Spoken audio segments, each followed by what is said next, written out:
তিন বাহিনীর প্রধানের সঙ্গে ইসির বৈঠকের সবশেষ তথ্য জানাতে এই মুহূর্তে আগারগাঁওস্থ নির্বাচন ভবনের সামনে আছেন সহকর্মী রাকিব হাসান। সরাসরি যাচ্ছি তার কাছে। একটু জানিয়ে দিই যে কিছুক্ষণ আগেই অর্থাৎ বেলা 12টার দিকে তিন বাহিনীর যে প্রধান তারা নির্বাচন কমিশনে এসেছেন এবং নির্বাচন কমিশন সচিব সিনিয়র সচিব আক্তার আহমেদ তাদেরকে রিসিভ করেছেন এবং তাদেরকে প্রধান নির্বাচন কমিশনের যে কক্ষ রয়েছে সেখানে নিয়ে যাওয়া হয়েছে এবং আমরা যতটুকু জানতে পেরেছি যে বেলা আড়াইটা পর্যন্ত তাদের এই যে সভা বা বৈঠক এই বৈঠকটি চলবে এবং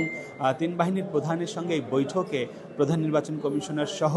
আরও অন্য যে চারজন ইসি কমিশনার রয়েছেন তারাও উপস্থিত রয়েছেন এবং আজকে মূলত সামনে যে নির্বাচন ত্রয়োদশ জাতীয় সংসদ নির্বাচন সেই নির্বাচনকে কেন্দ্র করে আইন শৃঙ্খলা পরিস্থিতি নিয়ে মূলত আলোচনা হবে। আমরা একটু জানিয়ে দিই যে মূলত আলোচনার যে বিষয়বস্তু রয়েছে এর মধ্যে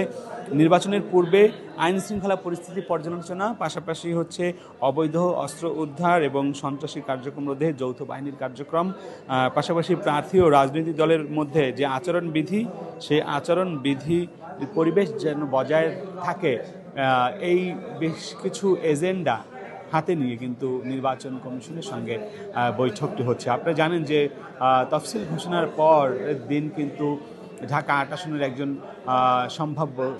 সংসদ সদস্য প্রার্থী শরীফ ওসমান হাদি আততায়ীর গুলিতে নিহত হন এবং এ নিয়ে কিন্তু যারা প্রার্থী রয়েছেন তাদের মধ্যে এক ধরনের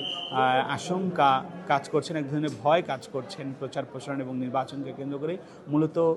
এই যে পরিস্থিতি তৈরি হয়েছে এই উদ্বুদ্ধ পরিস্থিতি কিভাবে নিয়ন্ত্রণ করা হবে, মূলত এই বিষয়াদি নিয়েই আজকের এই বৈঠক চলছে। আমরা বৈঠক শেষে যখন ব্রিফিং করা হবে আমরা আবারও আপনাদেরকে পরবর্তী তথ্য জানিয়ে দেওয়ার চেষ্টা করব। নির্বাচন কমিশন থেকে এই ছিল।